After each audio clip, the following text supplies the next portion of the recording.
السلام عليكم ورحمة الله وبركاته. تحياتي لكم ولكم للمشاهدين والمستمعين الكرام من السلفيين والسلفيات. كازارو رأساتችን ላይ የአሕባሾች መሪ መስቀል መልበስን አስመልክቶ የሚፈቀድበት ሁኔታ እንዳለ የጠቀሰበት የሆነ ኪታብ አለ። መስቀል ሲባል እንግዲህ ክርስቲያኖች አንገታቸው ላይ የሚያጠልቁት ማለት ነው። ምን ኪታቡ ላይ ነው እንመልከት። የኪታቡ ስም አደሊሉል ቀዊም ዐለ ሲራጢል ሙስተቂም ይላል። 449 ትገባላችሁ።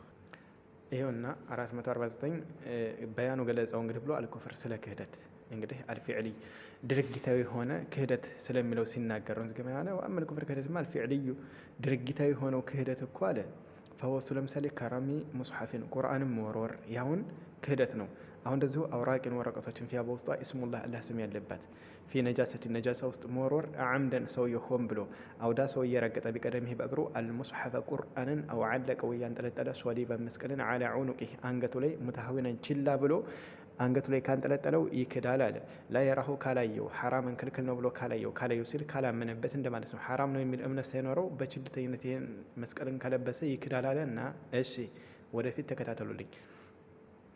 ወአማ አው ዓለቀሁ ኢሕትራመን ለሁ ወይ መስቀልን ለማክበር ብሎ ከለበሰውም ይከፍራል አለ እና ከዛ ምን አለ ወአማ ኢዛ ለቢሰው ከለበሰውማ መስቀልን ኸውፈን በመፍራት አላ ነፍሲ ነፍስያው ላይ ሚን አዛ አልኩፋር የካህዳኖችን መከራ ፈርቶ ከሆነ ቢልቀት በግድያ ይመስል እንደው ይገሉኛል ብሎ ፈርቶ አስቀድሞ ቢለብስ ምን አለ ፈላ የክፍር አይክድም ይላል። እዚህ ጋር ይታያቸዋል አይደለ? መስቀልን ለብሶ እንግዲህ እንደው ኩፋሮች እኮ ይገሉኝ ይሆናል ብሎ ሰግቶ ነው ያለው። እዚህ ጋር ልብ በሉልኝ።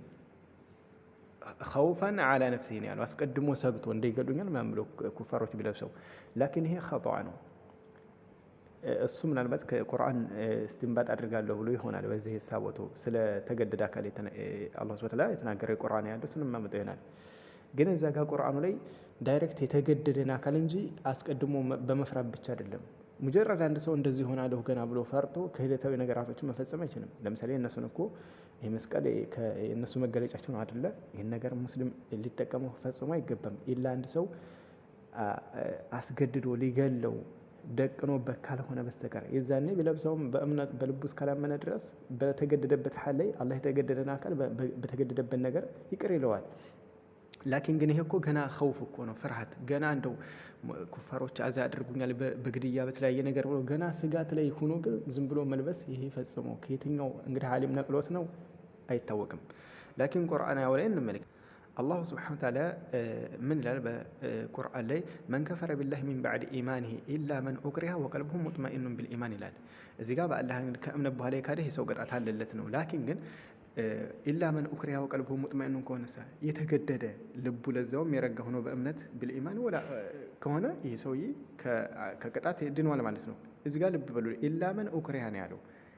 ተገዶ ዳይሬክት የተያዘ ነው። በሰው እጅ ገብቶ ሊገደል ተገዶ ሆነን በአላህ ካድ ብለው ቢያስክዱት አንድን አካል ለምሳሌ ውስጡ እስካላመነበት ድረስ በምላሱ ብቻ አላህ ሱብሓነሁ ወተዓላ ነፍስን ያቅሟን በላይ ያስገድዳትም ይቅር ይለዋል። ላኪን ይሄኛው የሐራሩ ሰው ምን እያለ ነው? ኸውፈን እንደው ገና በስጋት ማለት ነው። እንደው በስጋት እንደዚህ ሆናለሁ ይገሉኝ ይሆናል ብሎ ሰግቶ ማለት ነው አስቀድሞ ቢለብሰው ይላል። አላሁ ሙስተዓን። እኔ እንደዚህ አይነት ነጥቦችን የማመጣው አንዳንድ ጊዜ ሆነ አሕባሾች እኛ ላይ በይበልጥ ይዋሽብናል የሚሉበት ሁኔታ አለ ማለት ነው። ካሉ እስኪ ይህን ምን ላድርጉን ነው ታዲያ?